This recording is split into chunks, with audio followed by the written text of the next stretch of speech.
How you pass the baton matters just as much as actually passing the baton.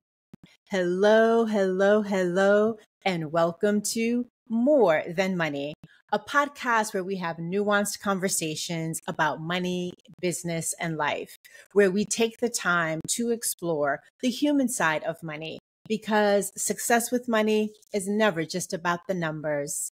I'm your host, Jacquette Timmons, and I am really, really glad that you are joining me today. So whether this is your very first episode or one of many, welcome. And before we get into today's episode, I've got a question for you. Do you want to have a little bit more peace and love and happiness when it comes to your money? I know I do. And I suspect you might also. And now is the perfect time to pause, reflect, tweak, and move forward to make that happen because it's still summertime. A time when, some of us just kind of slow down because it's just hot outside, like hello, New York City heat and humidity.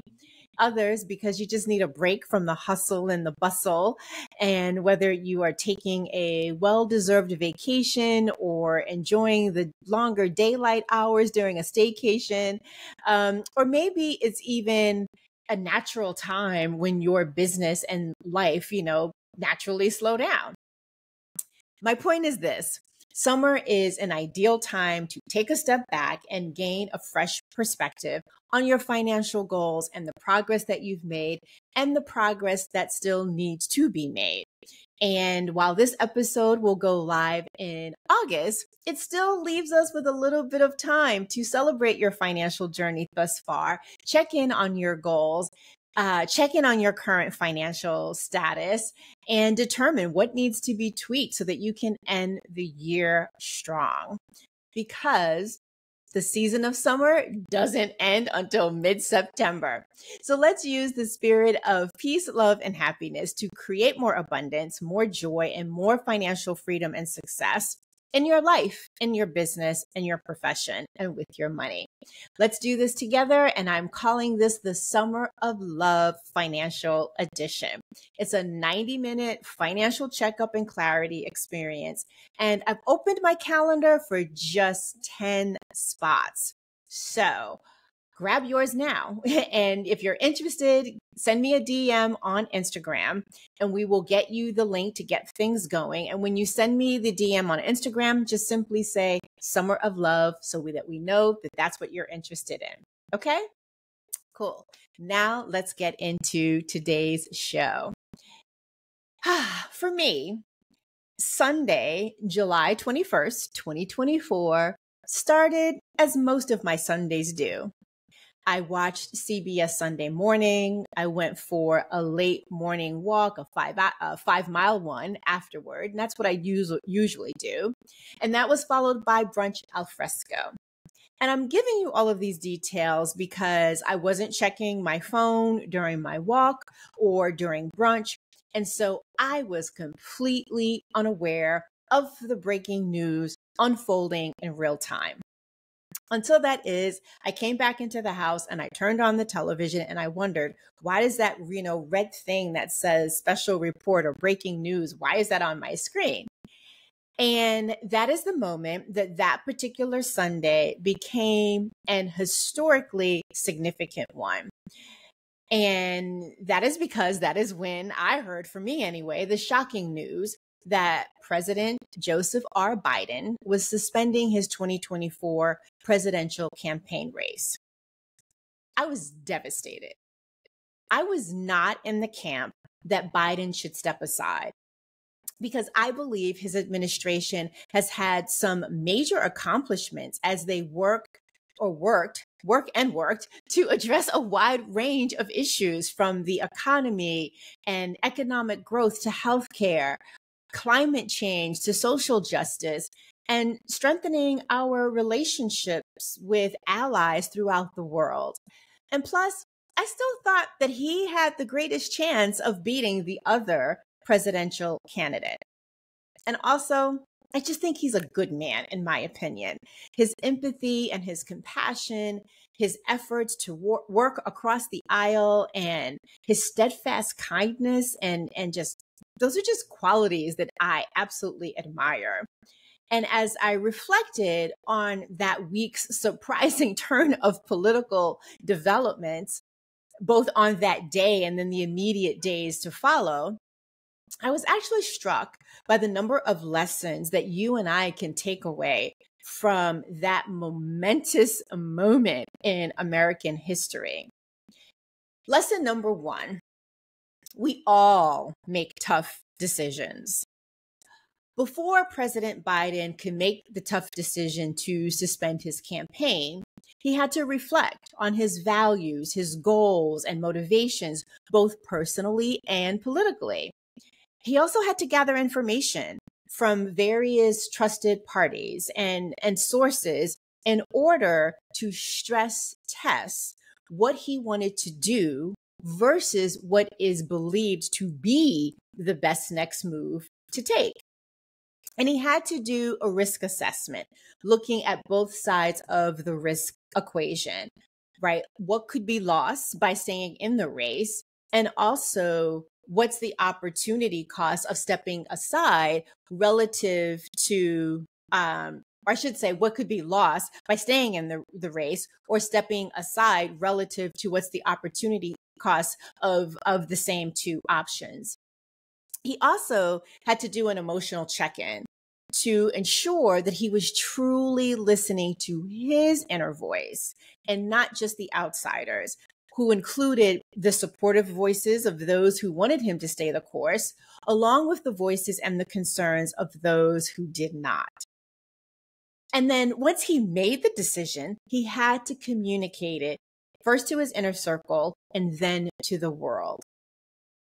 Now, I have framed all of these as he had to, without having any insider access to his actual decision-making process. And so why do I feel so confident about the points that I've just highlighted? Because you know what? These are the same steps that you and I have to take, or at least benefit from doing so, when we too must make tough decisions. And so it's one of those things that in the end, regardless of who you are and who all will be impacted by what you choose or choose not to do, making tough decisions is a universal experience. And it's a universal experience that requires careful consideration, emotional strength, and self-trust. And besides, before you can let go of something, you have to make the decision to let go. So that's lesson number one. Let's talk about lesson number two. President Biden's decision to suspend his campaign and endorse Vice President Harris is an example of the power of letting go and embracing new opportunities. And this is a profound lesson that is not only true in the realm of politics, but also with regard to the decisions that you and I have to make when it comes to money, business, and life. So here's lesson number two. How you pass the baton matters just as much as the actual passing of the baton. In track and field, during relay races, the moment that one athlete passes the baton to the next, that is called the exchange zone. President Biden handled the political version of this superbly, like chef's kiss. He made the announcement about stepping aside, and he let it be absorbed by those of us who were shocked by it, giving us time to sit with our grief and wonder about, well, what comes next? Then he made his next announcement, which was his absolute and resounding endorsement of Vice President Kamala Harris for the 2024 presidential race. For those of us who were champions of the Biden-Harris ticket, This was yet another politically significant moment of the day. And it was like a roller coaster. And that roller coaster only continued because within 48 hours of President Biden endorsing VP Harris, her campaign raised approximately $200 million from quote unquote everyday donors, most of whom were first time donors. And then before that week was even over, she secured is what I'm trying to say, enough delegates in advance of the Democratic National Convention. Please pay attention to what I'm about to say. This didn't just happen. This was a byproduct of work done in advance, making this a perfect segue into lesson number 3. Have a contingency and or succession plan, however you want to describe it. In the business world, having a strategy that outlines the steps to be taken in response to unexpected events or emergencies is called a contingency plan or a succession plan. And you and I should have the same, by the way. Even if you don't own a business, you should have the same when it comes to your financial matters, i.e. via an estate plan. You should have the same when it comes to your own business, regardless of whether you are quote unquote a business of one or a business of many. You should have a succession and contingency plan for, I was about to say if things go awry, but when things go awry, there will be always something. It's just the matter of the degree. And so think of that contingency or succession plan as your plan B or C. And we are now a few weeks into the Harris campaign, and the stats just simply continue to set records. And these data points, they are a direct result of her campaign having a succession plan that was ready before it was needed. Ready before it was needed. They were ready and they were prepared to move forward with a strategy, a message, and a purpose.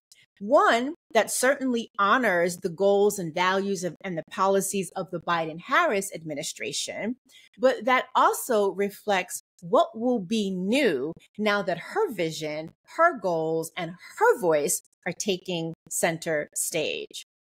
And one of the reasons that I say the baton was passed so superbly is because of how seamless this transition has been. It as if a beat has not been missed. And that is almost impossible with any undertaking, but especially one of this political nature and magnitude. And here's the 4th lesson for you and I to take away.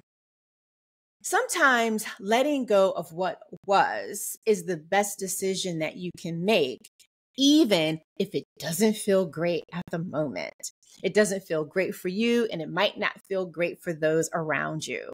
However, doing so is what often opens the door to growth, innovation, and a brighter future.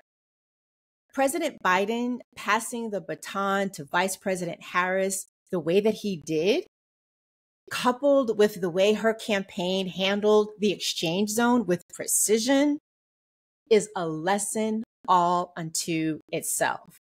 And now add in the fact that they were ready and they were prepared to move forward with a clear strategy and message, sprinkled in with a little bit of fun on top. And you have an example and a blueprint for applying these principles to your own life, your own money, and your own business. So take heed and invite a little bit of fun. Actually, a lot of bit of fun if you can.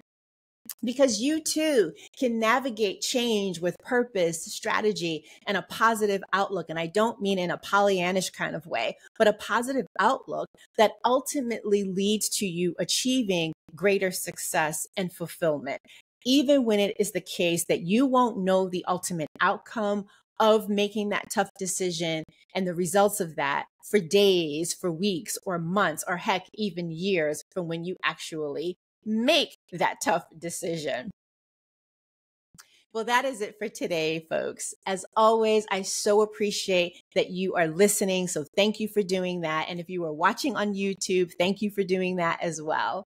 If you'd like to show appreciation for this podcast or perhaps this particular episode, please do me a favor and share it with those in your inner circle, because the more people that we can reach by you being our acolytes, if you will, and sharing it with folks, it just helps us to, spread the word and spread the message and reach more people than we ever could on our efforts alone. And if you happen to be listening on Apple Podcasts, please take a moment to leave a rating and a review. Yes, we do read them, but let's be honest, it also helps us with the algorithm so that when people are searching, we will show up higher in the ranks. You know that's true. And if you're on YouTube, please leave a comment below. And before I go, if you'd like to buy me a coffee, here's how you can do that. buymeacoffee.com/Jaquette.